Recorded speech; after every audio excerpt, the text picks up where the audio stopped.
Finalmente apareceu aos 11, estando eles assentados juntamente, e lançou-lhes em rosto a sua incredulidade e dureza de coração, por não haverem crido nos que o tinham visto já ressuscitado. E disse-lhes: Ide por todo o mundo, pregai o Evangelho a toda criatura. Quem crer e for batizado será salvo, mas quem não crer será condenado. Evangelho de Marcos, capítulo 16, verso 14 ao 16. Esta foi a última ordem de Cristo aos seus discípulos. Ide. Cristo então institui a sua igreja. Ele utiliza homens limitados, homens e mulheres defeituosos, que ao longo do tempo que ele permaneceu com o seu ministério, foram então gradativamente sendo impactados pela influência, pelo exemplo, pelos ensinamentos e pelo poder de Cristo.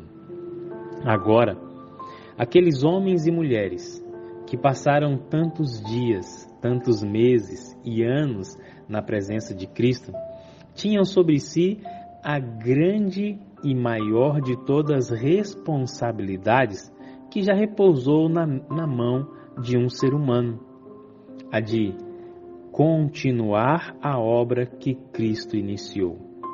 Aliás, esta obra que foi corrigida exatamente em todos os seus detalhes. Isso porque depois que Deus escolheu Israel para ser o seu representante, ele com o passar do tempo acabou perdendo de vista o propósito.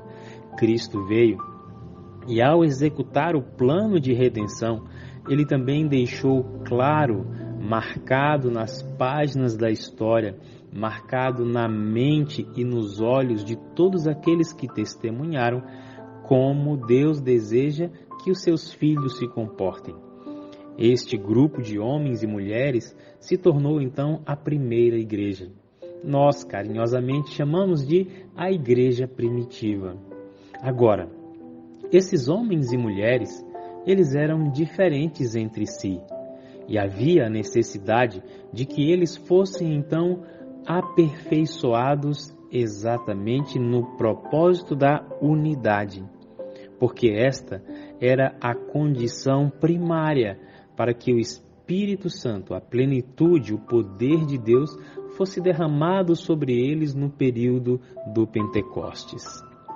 Agora, revestidos de poder, imbuídos pelo mesmo Espírito, este grupo de homens e mulheres começam a se unir no mesmo propósito.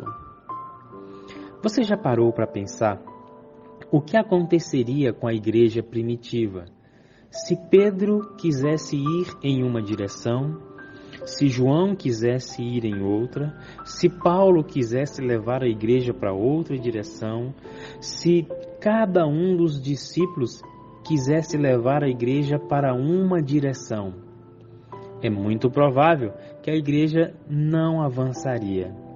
Satanás triunfaria e assim todo o esforço de Deus e de Cristo seriam lançados por terra.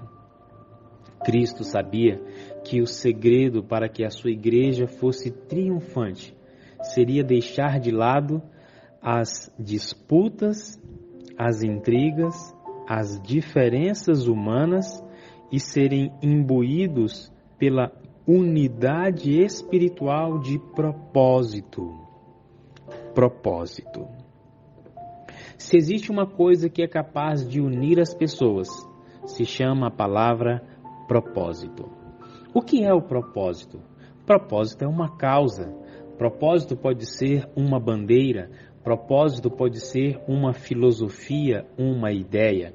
Por exemplo, você se recorda que alguns anos atrás, no Brasil, foi lançado o movimento Vem Pra Rua, onde vários jovens, adultos, crianças, homens e mulheres das mais diversas classes sociais pintavam o rosto e iam para as ruas fazer uma manifestação contra o governo.